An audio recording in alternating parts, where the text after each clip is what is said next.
imukuramo urubavu rumwe yasubiza inyama.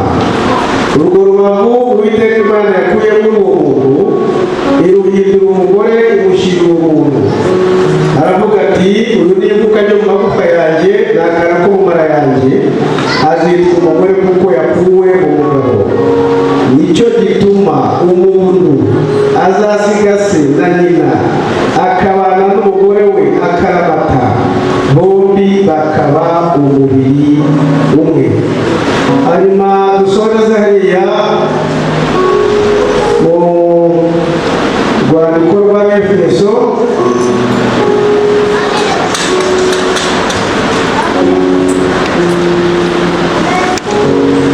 bariho duheraho.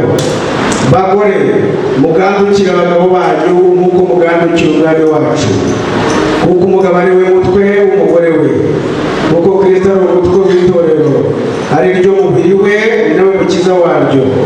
Ariko nk'uko itorero rigandukira Kristo, aba ariko abagore bagandukira abagabo babo muri byose. Bagabo, mukunde abagore banyu nuko Kristo yakunze itorero akaryitangira ngo aryeze, amaze kuryongesha amazi n'ijambo rye, aryishyire rifite ubwiza, ridafite ikizinga cyangwa umunkanyari cyangwa ikintu cyose gisa gityo, ahubwo ngo ribe ryera ridafite inenge. Uko niko abagabo bakwiriye gukunda abagore babo nk'imibiri yabo.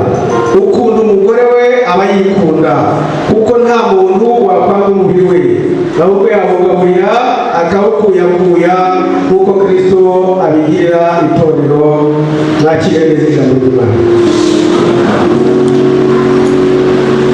Ntabwo turi butinde kugira ibisobanuro dushyira kuri aya magambo,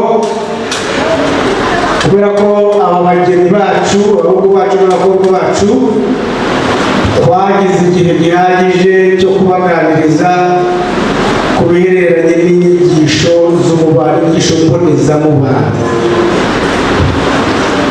Icyo tubasabira ni uko mugomba kuba intwari,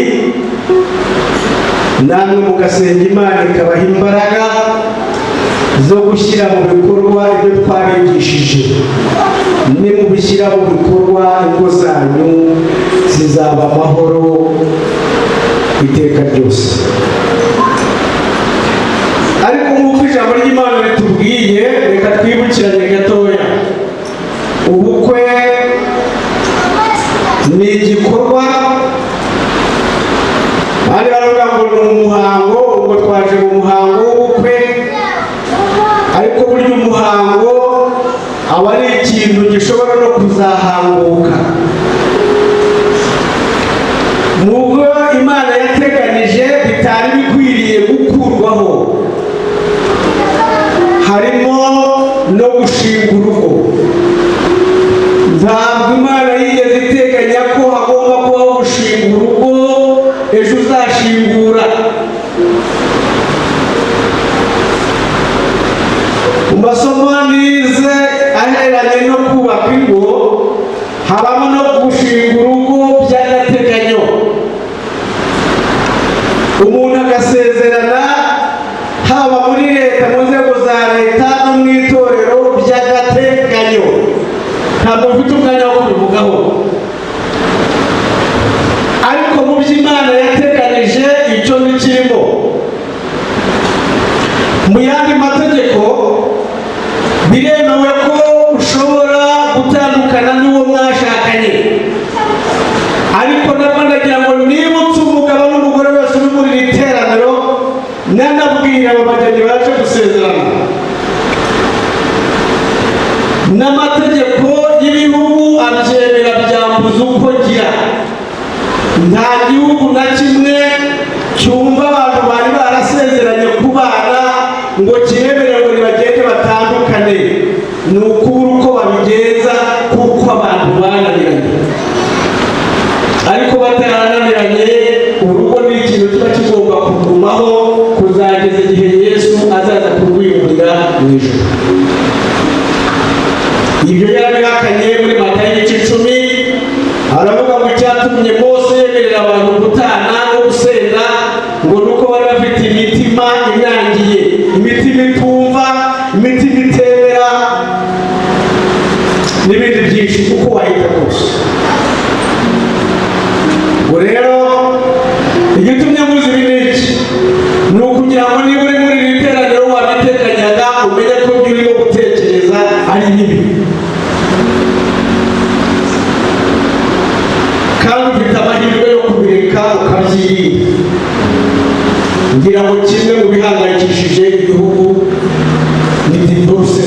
munsi wa none. Bana bacu rero mu byo twabigishije icyo kintu muzasenga Imana kandi izakibarinda mu izina rya Yesu.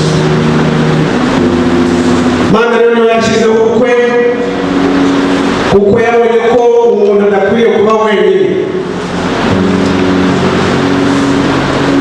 Umuntu wese ni umuntu, uhereye ku mwana wavutse ni umuntu, kugera ku musaza n'ukuri ni umuntu.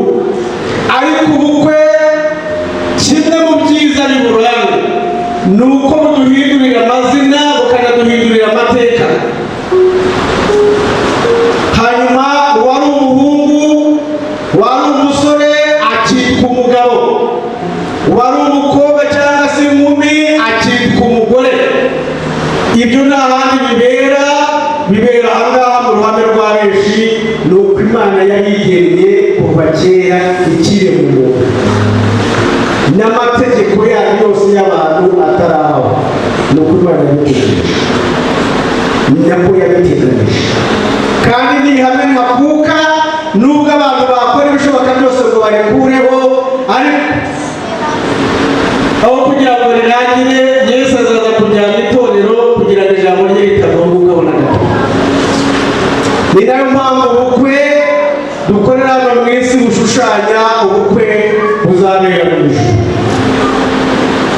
Uko mubona mugenda aba yambaye neza imyenda yera, yaribye, yambaye ikamba, bivuze ngo natwe hari igihe kizagera abera bizera Imana natwe tuzajya gushyingiranwa na Kristo ku mugaragaro.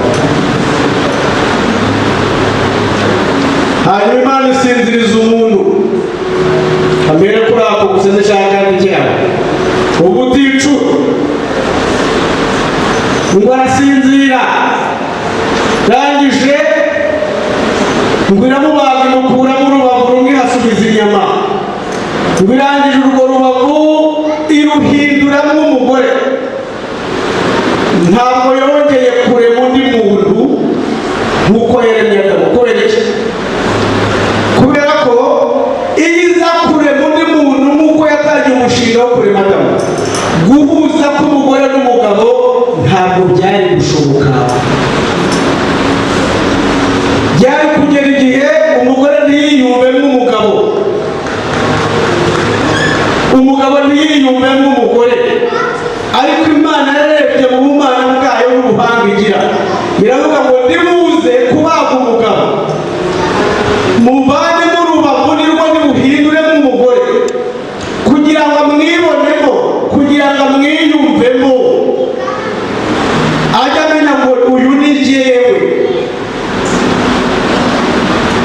Nicyo gituma Eric iteka ryose ukwiriye guhora ureba Solange ukavuga ngo uyu ni jye.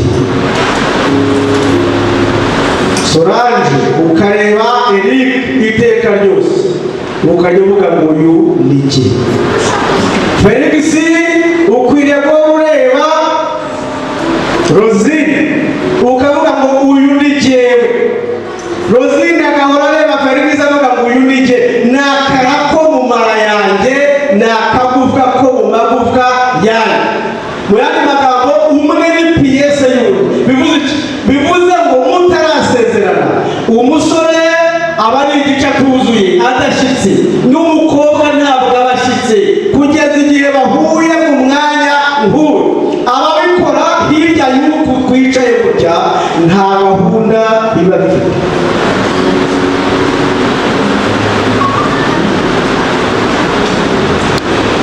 Hanyuma indahiro y'Adamu mwayumvishije n'ubuhamya yatanze, turabifuriza ko buri wese azajya atanga ubuhamya kuri mugenzi we avuga ngo uyu ni akara ko mu mara yanjye, n'akagufa ko mu magufa yanjye.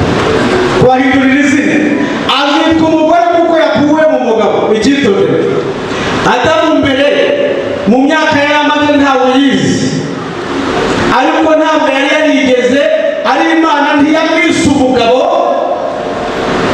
nawe ntiyigeze yiyita umugabo kugeza ubwo abonye Eva iruhande rwe. Nibwo yatura avuga ngo uhereye uyu munsi mbaye umugabo, uyu nguyu yabaye umugore wanjye. Amateka iby'ubujene n'ubuseribateri n'ibiki byose birangira uwo munsi, amateka arahindura n'amazina arahinduka. Hanyuma twasomye ijambo ry'Imana mu nshingano. Icyo mugiye gukora ni iki?